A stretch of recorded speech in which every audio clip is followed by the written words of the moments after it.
orang tua yang sangat mencintai anak-anak mereka. Nah, ada satu kutipan ya yang sering kali kita dengar ya. Ini saya coba revisi sedikit ya kutipan tersebut. Nah, kutipan-kutipan ini katakan apa?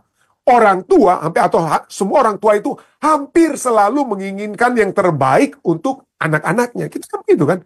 Kalau pada saat kita memiliki anak-anak kita, waduh kita ingin yang terbaik.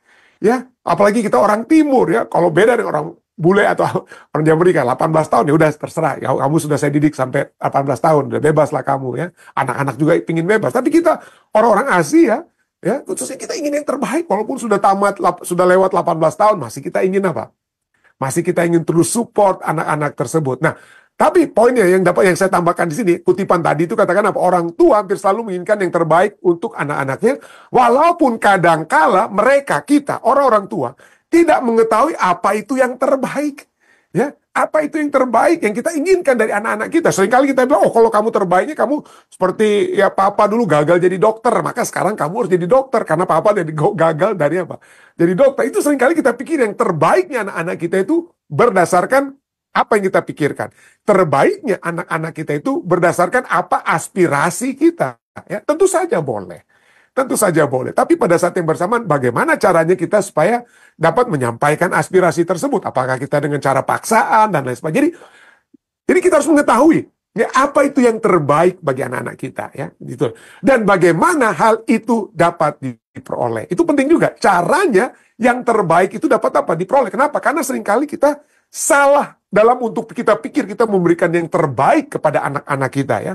Kita membaik, tapi kita salah kaprah, kita manjakan dan lain sebagainya. Ya, satu hal yang dalam dunia ini menurut buku yang ditulis oleh Amy McCready, saya pernah bahas tentang ini, saya pernah tampilkan kutipan ini, tapi dalam bahasa Inggrisnya sekarang saya tampilkan dalam bahasa Indonesianya tentang epidemik anak-anak zaman sekarang ini yang berpusat segala satu itu kepada diri mereka sendiri. Ya, selfishness mereka. Ya, kita lihat, kalau Anda lihat saja, Anda di YouTube, di Google, wah anak-anak tuh marah kalau ada tablet ataupun mobile phone itu tiba-tiba diambil dari mereka dan lain sebagainya, karena kita sudah concern. Jadi mereka mengamuk dan lain sebagainya. Karena mereka sudah terbiasa untuk apa? Melihat hanya kepada diri mereka sendiri. Zaman sekarang ini ya, zaman sekarang ini. Nah, kenapa? Ini dia. Karena salahnya juga dari orang tua. Dari kita, dari saudara dan saya. Di dalam buku ini yang dituliskan ya, di dalam buku ini salah satu kutipan yang kita dapat miliki dari buku ini dikatakan, dalam upaya kita untuk melindungi, ya, untuk mengetahui apa yang terbaik bagi anak-anak kita, untuk melindungi anak-anak kita dari kesulitan, kita merampas kesempatan mereka untuk membuat keputusan. Kita yang ambil keputusan, ini yang terbaik nak, ini yang terbaik. Kita yang membuat keputusan, ya. Kita merampas mereka untuk belajar dari kesalahan mereka. Kadang-kadang kita harus biarkan mereka apa? Kita sudah nasihatkan, kita sudah tunjukkan yang terbaik, tapi kalau mereka tidak mau turut, kadang-kadang seperti bapak anak yang terhilang, anak-anak itu harus apa? Dapat apa? Melihat konsekuensi dari keputusan-keputusan mereka sendiri. Jadi kita harus buat mereka belajar untuk mengembangkan apa? Belajar dari kesalahan mereka, belajar untuk dan mengembangkan ketahanan yang dibutuhkan untuk berkembang melalui pasang surut kehidupan. Dalam rumah kita proteksi mereka. Tapi ketahuilah, kalau anak-anak kita itu keluar dari rumah pada saat mereka bekerja, bos-bos mereka di kantor itu bukan seperti saudara dan saya orang tua. Nggak bisa kita proteksi anak-anak itu. Habislah mereka di tempat bekerja. Karena biasa kita yang proteksi terus mereka waktu dalam rumah. Tidak dibiasakan untuk memiliki ketangguhan, dengan kata lain ya. Memiliki ketangguhan ya. Ya saya ingat waktu anak saya baru tingkat 1 dia di SMA ya. Memang berani juga kami ya. Kami biarkan dia, bukan biarkan, kami kirim karena dia juga mau ya. Bersekolah di asrama di Highland Academy di Tennessee, jauh dari kami. Pada semester pertama dia sudah katakan, aduh papa saya dapat masalah nih, gimana nih? Nah, ya ujung-ujungnya dia mau ya, kalau bisa saya pulang aja ke New Jersey begitu ya. Pulang aja ke New Jersey, nggak tahan ini dia, karena ada apa ya? Dia udah merasa ada masalah dengan teman-teman di kelas dalam persaingan mereka akademis dan lain sebagainya. Jadi dia rasa, aduh pusing pak, aduh udah nggak enak di sini. Padahal itu baru berapa bulan pertama. Saya cuma katakan, ya, when the going gets tough, the tough gets going. Ketika banyak kesulitan datang, maka orang yang kuat, yang tough, ya akan menghadapi kesulitan tersebut. Ya, saya katakan, jadi saya coba ibu bertahan. Ya, You will see, saya katakan. Jadi saya tidak ajak langsung bilang, oh ya, nak pulang aja, pulang. Aduh, kasihan kamu di situ ya, kasihan kamu menderita nanti kamu hidupmu kalau kamu di situ terus. Tidak, kadang-kadang kita biarkan supaya mereka bisa belajar untuk apa. Bukan berarti anak saya sudah sempurna atau saya sudah sempurna sebagai orang tua, bukan ya.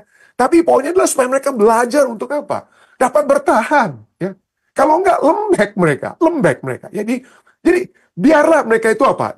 Diberikan kesempatan untuk membuat keputusan, belajar dari kesalahan mereka, mengembangkan ketahanan yang dibutuhkan untuk berkembang melalui pasang surut kehidupan. Ini semua seringkali kita mencoba untuk apa? Melindungi mereka itu didasarkan atas nama cinta. Tetapi banyak hal, terlalu banyak hal yang baik dapat mengakibatkan anak-anak yang selalu berharap untuk mendapatkan apa yang mereka inginkan kapan saja mereka menginginkannya. Anak-anak yang manja. Kenapa? Karena adanya orang tua yang seperti kita waktu lalu ya kita pernah bahas. Orang tua yang dalam sistem pendidikan mereka itu seperti helikopter parenting. Jadi seperti helikopter. Oh, ada masalah nggak anak kita? Oh, kita bantulah dari atas ya. Kita lihat terus. Kalau ada masalah atau bulldozer parenting ya, segala kesulitan kehidupan anak-anak kita bulldozer supaya dia hidupnya nyaman. Tapi orang tuanya yang sulitan terus bengkak-bengkak istilahnya, harus melayani terus anak mereka. Kadang-kadang bukan demikian ya. Kita harus dapat melihat dengan kekuatan surga. Tentunya jangan sampai membahayakan anak-anak kita juga ya. Tapi poinnya ya, didiklah bukan dengan jalan yang kita pikir benar.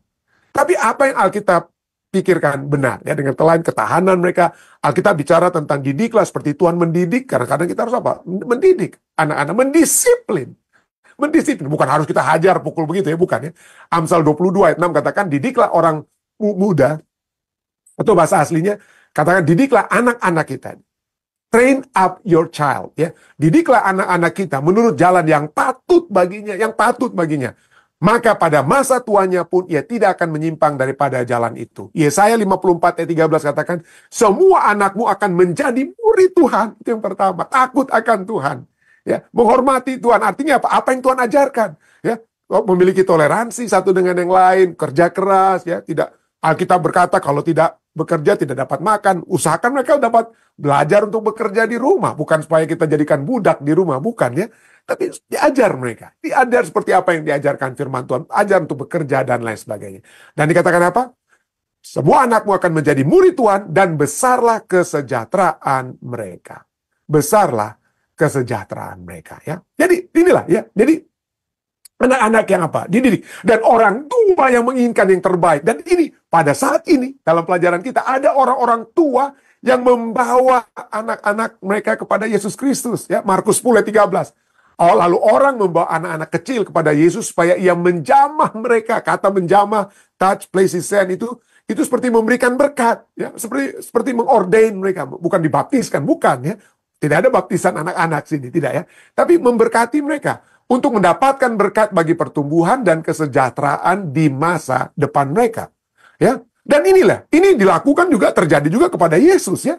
Dalam Lukas 2 ayat 22, ketika genap waktu pentahiran Yesus ya, menurut hukum Taurat Musa, maka mereka, orang tua Yesus, Maria dan Yusuf, membawa dia ke Yerusalem untuk menyerahkannya kepada Tuhan. Menyerahkannya kepada Tuhan. Dan buku Kerinduan Segala Zaman atau Desire of Ages halaman 52 katakan, upacara menyerahkan anak-anak bayi adalah suatu peristiwa yang biasa saja yang terjadi pada zaman itu, yang seperti juga kita alami ya. Jadi seorang imam melaksanakan upacara pekerjaan yang resmi. Ia memangku anak itu, si Yesus, di pangku, lalu mengangkatnya di depan mezbah ya. Jadi sudah biasa. Jadi Sebenarnya pada saat orang-orang tua ini datang membawa Yesus membawa anak-anak mereka kepada Yesus itu adalah hal yang biasa. Jadi bukan sesuatu yang luar biasa, saudara. Itu sudah dilakukan ya, walaupun biasanya yang terjadi itu mereka bawa ke Yerusalem di Ka'bah ya untuk diserahkan kepada Yesus. Nah, ini mungkin ya, itulah. Karena bukan di Yerusalem, mungkin itulah sebabnya murid-murid apa? Memarahi orang-orang tersebut. Kalau mau bawa, mungkin ya dalam pemikiran murid-murid, kalau mau bawalah di Yerusalem. Yesus nggak punya waktu untuk ini. Yesus bukan imam. Yesus itu rabi kami, guru kami dengan telahnya. Nggak punya waktu untuk anak-anak ini. Tetapi coba kita lihat ya. Kenapa mereka mencegah anak-anak ini mendapatkan berkat? Coba Anda lihat. Ini pertanyaan saja. Kenapa mereka harus mencegah? Nah, ingat bahwa mereka sebelum peristiwa ini, mereka sedang berpikir siapa di antara mereka itu, sampai Yesus tegur kepada mereka ya, siapa di antara mereka itu yang terbesar? Siapa yang akan mendapatkan berkat surga untuk duduk di samping kiri dan apa? Kanan Yesus di dalam kerajaan Yesus. Yang lain ya. Di dalam kerajaan Yesus. Tapi inilah ya, murid-murid ini ada sesuatu. Nanti kita akan lihat di sini. Kenapa mereka harus mencegah anak-anak ini diberkati oleh Yesus ya? Apakah karena mereka fokusnya kepada Yesus supaya Yesus tidak kehilangan waktu?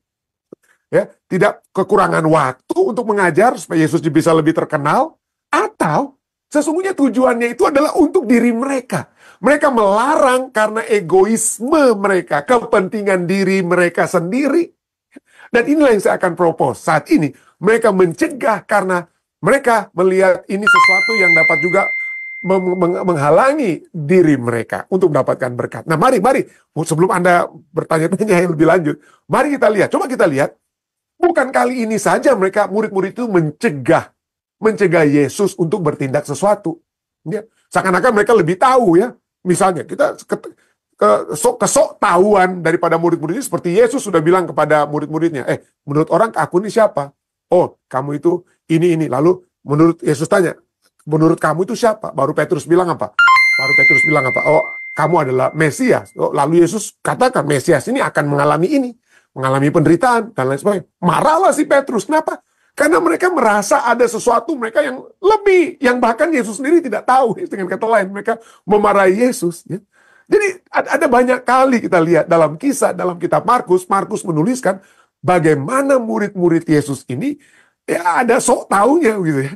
Ada sok taunya. Misalnya sebelum peristiwa ini dalam Markus 10, Markus 9 ayat 38 sampai 39 berbicara bagaimana Yohanes berkata pada Yesus, "Guru," kita sudah pelajarin ya.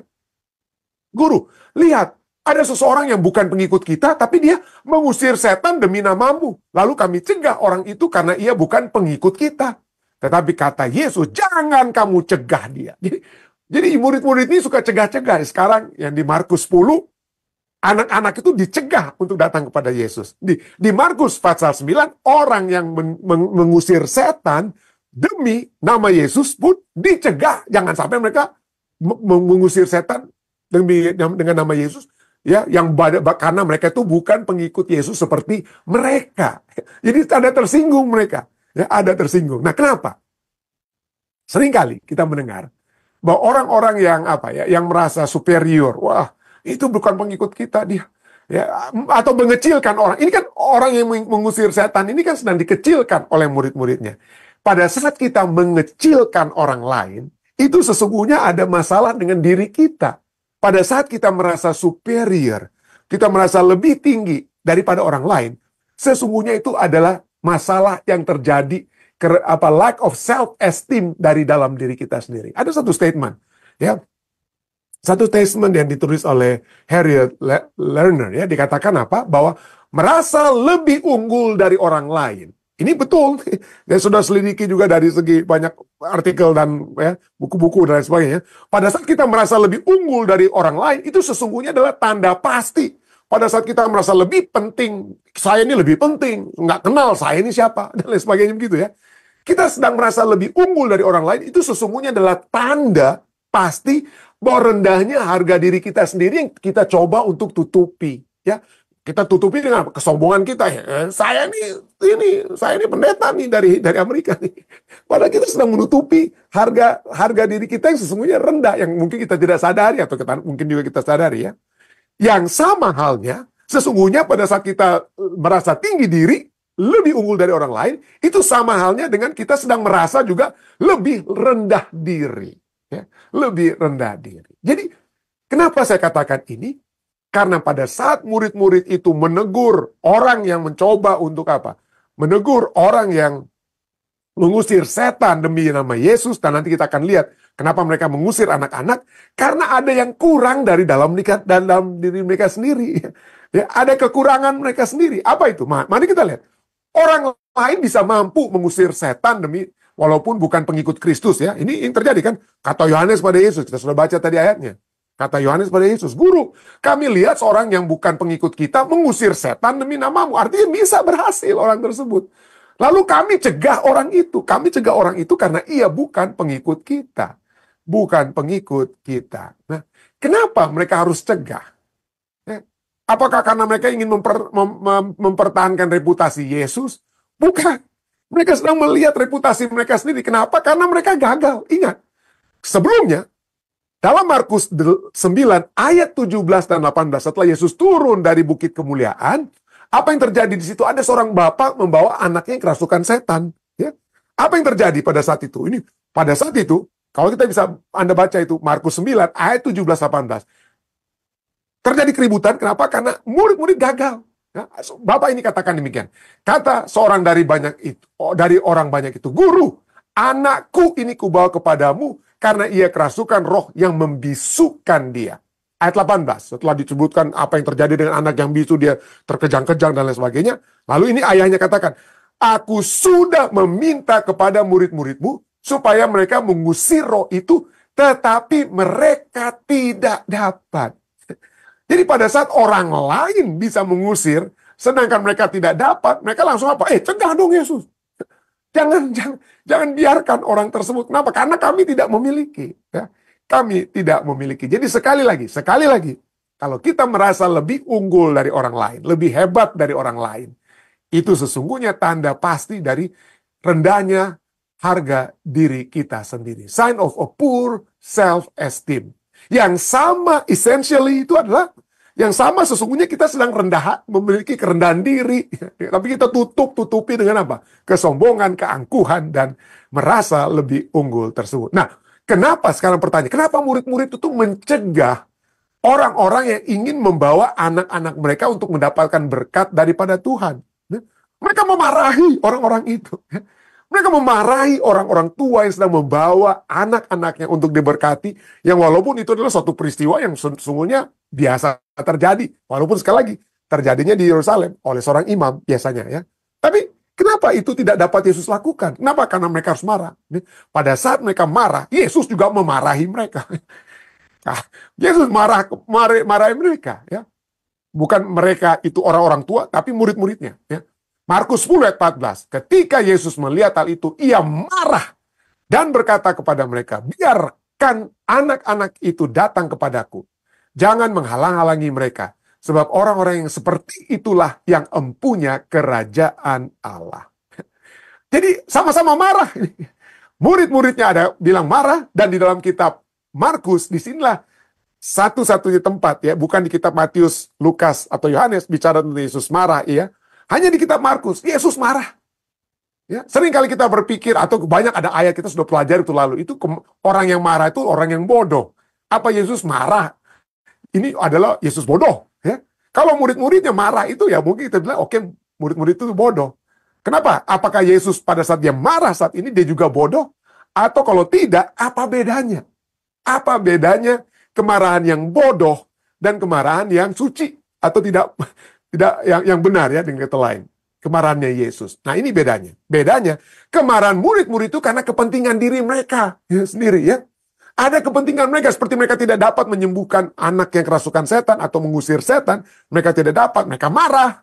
Dan demikian juga dengan orang-orang yang ingin dapatkan berkat bagi anak-anak mereka. Kenapa? Karena mereka merasa mereka belum menerima berkat yang sepantasnya mereka miliki untuk duduk di kaki kiri atau yang menjadi terbesar di dalam kerajaan surga. Ini kan itu yang mereka minta. Tuhan, siapa yang terbesar di sampingmu dalam kerajaanmu nantinya? Nah, itu mereka katakan terus. Jadi itu kepentingan diri mereka. Yang mereka marah. Mereka menjadi marah. Sedangkan kemarahan Yesus adalah untuk keselamatan manusia. Tidak pernah berfokus kepada dirinya sendiri. Tidak berfokus, ya, kepada dirinya sendiri. Alkitab berbicara tentang Allah yang murka. Allah yang marah. Ada banyak ayat, ya. Tapi Roma 1 ayat 18 katakan apa? Misalnya, sebab murka Allah nyata dari sorga atas segala kefasikan. Kemarahan Allah, murka Allah itu terhadap apa? Keberdosaan. Ya, kelaliman manusia yang menindas kebenaran dengan kelaliman. Murid-murid telah menindas kebenaran. Ya. Anak-anak ini juga harusnya Sudah cukup mereka menderita. Mereka, anak-anak di zaman Yesus seperti kita sudah bahas tadi, diinginkan, tapi pada saat yang bersamaan ditempatkan pada strata yang terakhir. Apalagi anak-anak perempuan. Waduh, kecil sekali ya, kehidupan mereka. Tapi ditindas terus. Dan inilah Yesus marah. Kalau sampai orang-orang dalam kelompok yang terkecil juga harus ditindas, dilarang untuk bertemu dengan Yesus. Jadi murka Allah nyata ya. Penyebab murka Allah itu adalah adanya dosa manusia. Dosa manusia. Kenapa? Karena Allah sangat apa? Dosa itu sangat serius bagi Allah. Dosa itu sangat serius. Itulah sebabnya dalam Wahyu 6 ayat 15-16 katakan, dan raja-raja di bumi dan pembesar-pembesar serta perwira-perwira dan orang-orang kaya serta orang-orang yang berkuasa dan semua budak serta orang merdeka bersembunyi dalam gua-gua. Mereka berkata kepada gunung-gunung ini menjelang pada saat Yesus datang ya. Mereka berkata kepada gunung-gunung, kepada batu-batu itu, runtuhlah menimpa kami dan sembunyikanlah kami terhadap dia yang duduk di atas takhta dan terhadap murka anak domba itu. Ya. Bagi mereka ada murka Allah, tapi murka Allah bukan karena mereka Allah membenci orang-orang berdosa, tidak. Allah membenci dosa mereka yang terus-menerus menolak Allah. Demikian juga dengan murid-murid Yesus. Yesus memarah terhadap mereka. Kenapa? Kalian sudah lihat apa yang sudah aku buat. Kalian sudah dengar apa yang sudah aku katakan. Tapi kalian masih tidak memiliki mata rohani. Tidak memiliki pendengaran rohani. Untuk melihat bagaimana sesungguhnya kerajaan Allah tersebut. Tapi itulah ya. Inilah kembali kita lihat ayat ini. Markus 10 ayat 14. Ketika Yesus melihat hal itu, ia marah. Dan berkata kepada mereka, biarkan anak-anak itu datang kepadaku. Jangan menghalangi mereka. Sebab anak-anak sajalah yang mempunyai kerajaan Allah. Tidak. Yesus tidak sedang berbicara tentang anak-anak saja. Tapi karakter anak. Kondisi-kondisi seorang anak. Jadi itulah sebabnya dikatakan di sini. Sebab orang-orang yang seperti itulah. Seperti anak-anak itulah. Bukan anak-anak itu. Tapi seperti anak-anak itu. Yang empunya kerajaan Allah. Artinya, orang-orang seperti itu adalah kondisi anak-anak yang menerima, yang bergantung sepenuhnya dalam kepercayaan. Ya, anak-anak kita itu, ya, waktu mereka masih kecil, kalau kemana-mana, aduh ingin pegang sekali tangan kita. Kalau saya mau pergi kemana-mana, waduh maunya ikut. Kalau mereka tidak ikut, nangis anak-anak saya. Sekarang, terus terang saja, kalau anak-anak saya yang saya ajak kiri kanan nggak mau ikut, saya yang nangis. Bukan demikian ya, tapi poinnya adalah, itu berbeda antara anak-anak dengan orang yang sudah menjadi dewasa. Atau anak-anak yang sudah menjadi dewasa. Waktu masih kecil bergantung sekali kepada orang tuanya. Tapi orang dewasa, anak-anak yang sudah menjadi dewasa itu merasa mampu. Ya, merasa mampu. Ya. Itulah sebabnya pada saat kita mungkin lebih bagus, pada saat kita masih masih bergantung sepenuhnya kepada Tuhan, kita nggak punya kekayaan, nggak punya harta dan lain sebagainya. Kita merasa membutuhkan Tuhan, banyak berdoa. Tapi begitu banyak sudah dapat semua berkat Tuhan, lupa kita kepada Tuhan pemberi berkat ya. Karena sudah merasa dewasa.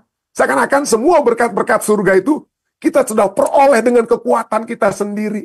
Kita tidak lagi melihat pada waktu kita belum memiliki berkat, entah itu berkat pekerjaan, entah itu berkat status keimigrasian, kita masih terus berdoa ya. Masih dekat dengan Tuhan. Masih seperti anak-anak. Tapi inilah ya, pada saat kita merasa sudah menjadi dewasa, maka kita tidak memerlukan Tuhan. Seringkali terjadi ya. Jadi kasih karunia keselamatan ya. Ini mereka lah yang empunya kerajaan Allah. Kasih karunia keselamatan itu adalah hadiah rahmat Allah yang diterima dengan iman. Itulah ya.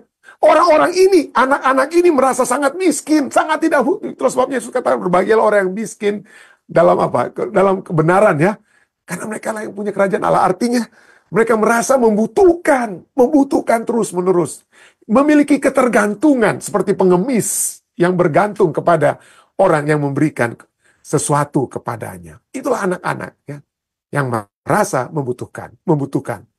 Ya. Bukan seperti orang dewasa yang merasa dibutuhkan ya, dan memiliki kesombongan karena dibutuhkan. Tapi kita lihat ini, keselamatan itu adalah hadiah. Rahmat yang diterima dengan iman. Dan ini kita lihat dari ayatnya yang ke-15 dan 16 ya. Aku berkata kepadamu, lanjutannya.